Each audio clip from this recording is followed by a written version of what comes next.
और ईरान और पाकिस्तान की। एक तो अब टर्की जो है या टर्किया तुर्किया क्या उन्होंने नाम अपना कर दिया, तो उनकी भी एंट्री हो गई, उससे पहले चाइना भी आ गया था। तो और तरह-तरह की बातें भी चल रही हैं। लोगों ने ये भी कहा कि जी शायद इलेक्शन कैंसल कराने के लिए, आगे कराने के लिए सब कुछ कराया गया। ख़ैर उसकी कोई भी कन्फर्मेशन नहीं, लेकिन बहरहाल हर तरह की बातें की जा रही हैं। आप क्या कहेंगी ये सब कुछ जो हुआ है, क्या उसके पीछे कोई ख़ास मकसद था या वाक़ई में ईरान ने सोचा कि यहाँ पे जो टेरर ऑर्गनाइज़ेशंस हैं उनको हिट किया जाए?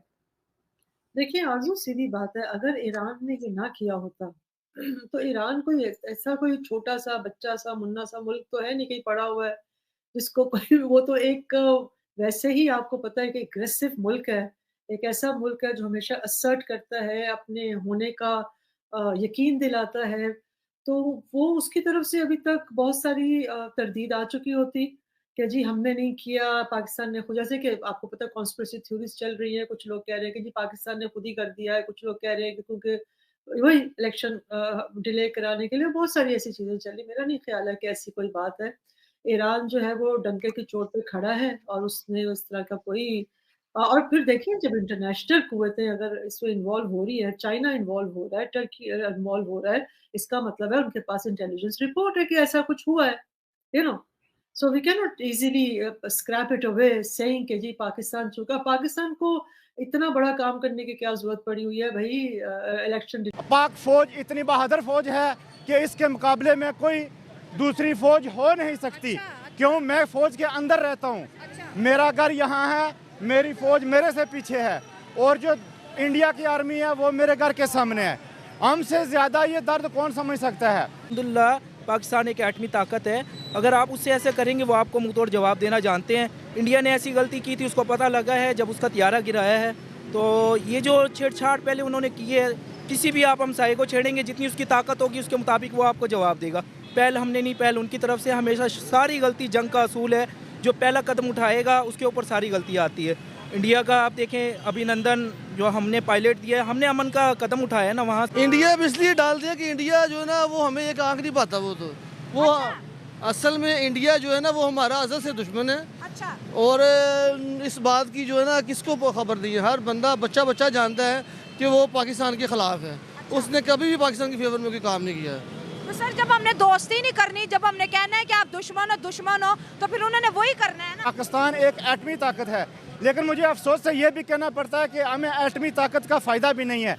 हमारे फ़लस्तीनी भाई किस तरह शहीद हो रहे हैं, हम उनको कुछ भी सपोर्ट नहीं कर रहे हैं, सिर्फ बयान की हद तक कह रहे हैं। मैं आपको कह रहा हूँ कि मैं कश्मीरी हूँ, मेरे जो रिश्तेदार हैं। लगता है कि आखिर ऐसा क्यों हुआ? क्या ईरान बात नहीं कर सकता था पाकिस्तान से, डायलॉग नहीं हो सकता था कि ये प्रॉब्लम हो रही है और ये ग्रुप जिसके ऊपर अटैक किया गया ये बार-बार ईरान में कई बार जाके अटैक कर चुका है, तो ईरान पाकिस्तान को इन्फॉर्म कर सकता था या करना चाहिए था, या आप समझती हैं किया होगा, पाकिस्तान ने फिर कोई एक्शन नहीं लिया, इस वजह से इस किस्म की बात की गई?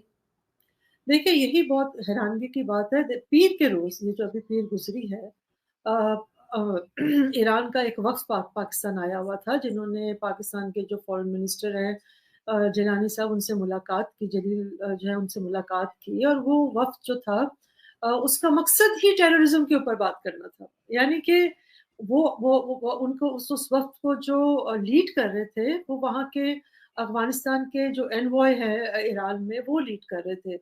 वो वक़्त को लेकर आए थे और वो बेसिकली उन्होंने 2 बातें की थी। एक तो उन्होंने ये कहा था कि जी अफ़गानिस्तान में टेररिस्ट को जो पनाहगाहें दी गई हैं, वो रीजन के लिए ठीक नहीं है। दूसरी उन्होंने बात ये की कि जी हमें एक रीजनल दोस्तों पाकिस्तान और ईरान के बीच तनातनी चल रही है। पाकिस्तान अभी तक ईरान के साथ बातचीत करने को कह रहा था, लेकिन अब राष्ट्रीय सुरक्षा समिति ने अपनी पूरी ताकत से आवाज देने का संकल्प दोहराया है। लेकिन अब राष्ट्रीय सुरक्षा समिति ने अपनी पूरी ताकत से जवाब देने का संकल्प दोहराया है। इस मीटिंग में असली निशाना ईरान था, क्योंकि ईरान की ओर से पाकिस्तान के बलूचिस्तान में एयर स्ट्राइक की गई थी। यह एयर स्ट्राइक पाकिस्तान के आतंकियों पर की गई थी। बदले में पाकिस्तानी सेना ने भी ईरान में हवाई हमले किए हैं। हमलों के बाद कार्यवाहक विदेश मंत्री जलील अब्बास और उनके ईरानी समकक्ष हुसैन अमीर अब्दुल्लाहियान दोनों पक्षों के बीच तनाव कम करने को लेकर सहमत हुए। हमले के बाद यूएन, अमेरिका, रूस, यूरोपीय संघ और अन्य वैश्विक ताकतें दोनों पक्षों से संयम बरतने को कह चुकी है, जबकि चीन की ओर से मध्यस्थता की पेशकश की गई है। प्रधानमंत्री कार्यालय की ओर से जारी बयान के मुताबिक बैठक के दौरान पाकिस्तान और ईरान के बीच मौजूदा स्थिति की जानकारी थी। इस मीटिंग में joint chief of staff committee के अध्यक्ष जनरल हासिर और पाकिस्तानी सेना प्रमुख असीम मुनीर समेत खुफिया एजेंसियों के अधिकारी भी रहे। एनएससी ने कहा कि पाकिस्तान की संप्रभुता और क्षेत्रीय अखंडता पवित्र है और किसी भी बहाने से कोई भी देश इसका संकल्प करने का प्रयास करता है तो पूरी ताकत से जवाब दिया जाएगा। इस बैठक से साफ है कि पाकिस्तान आतंकियों को संरक्षक देता रहेगा। ईरान अगर इन आतंकियों पर भी कार्रवाई करेगा तो भी पाकिस्तान को बर्दाश्त नहीं होगा और वह पलटवार करेगा। तो मिलते हैं नेक्स्ट वीडियो में, तब तक के लिए धन्यवाद। डिप्लोमेसी को यहाँ पर शो करना चाहिए। खित्ते में अमन की हम बात करेंगे। ईरान ने इराक के ऊपर भी हमले किए हैं। अगर ईरान एग्रेशन दिखा रहे हैं तो क्या हम एग्रेशन का जवाब एग्रेशन से देंगे? बिल्कुल ऐसे करना चाहिए, बिल्कुल ऐसा करना चाहिए। जैसा कोई करे वैसा उसके साथ करना चाहिए। अगर हम नहीं करेंगे तो फिर हमारे मुल्क का कुछ नहीं बचेगा। हम पे बहुत सी जो कुव्वतें हैं उनकी नज़र है। पाकिस्तान एक एटमी ताकत है, लेकिन मुझे अफसोस से ये भी कहना पड़ता है कि हमें एटमी ताकत का फ़ायदा भी नहीं है। हमारे फ़लस्तीनी भाई किस तरह शहीद हो रहे हैं, हम उनको कुछ भी सपोर्ट नहीं कर रहे हैं, सिर्फ बयान की हद तक कह रहे हैं। मैं आपको कह रहा हूँ कि मैं कश्मीरी हूँ। मेरे जो रिश्तेदार हैं, मेरे गांव के लोग, मेरे इलाके के लोग, मेरे ज़िले के लोग इतने शहीद हुए हैं आर्मी फायरिंग की वजह से। उसका दर्द मैं इसलिए समझता हूँ, जब फ़लस्तीन का दर्द मैं इस वजह से समझता हूँ कि हम लोगों ने बहुत सी तकलीफ़ें उठाई हैं। क्या बात होती जैसे इंडिया का जहाज़ मेरी आज़ाद कश्मीर की हदूद में दाखिल हुआ तो पूछा गया पाकिस्तान के मुल्क के वज़ीर आज़म से कि सर क्या करना है, उसने कहा फिर फोर गिरा दो। 1 मिनट नहीं लगा, मेरे अपनी आंखों से उसको जहाज़ को गिरता हुआ मैंने देखा है, क्योंकि मेरे गाँव का मामला है। तो ऐसे होना चाहिए। हम अगर ट्राइबल एरियाज में आपने उनको सेफ हेवन्स दिए हुए हैं, तो अगर वो उनको अगर Balochistan liberation army, Balochistan national front, वो बलोच हैं, बलूचिस्तान का एक हिस्सा तो वहाँ भी है ना, ईरान में भी है जहाँ से हमले हो रहे हैं। तो अगर हमारे जो टेररिस्ट बेशक वो यहाँ से जाकर वहाँ रह रहे हैं और वहाँ से हम पाकिस्तान के लिए वो कार्रवाइयाँ कर रहे हैं और वो मनसूबाबंदी कर रहे हैं पाकिस्तान को डैमेज करने के लिए, तो basically the responsibility also lies with the government, with the country जो उनकी सहूलतकारी कर रही है।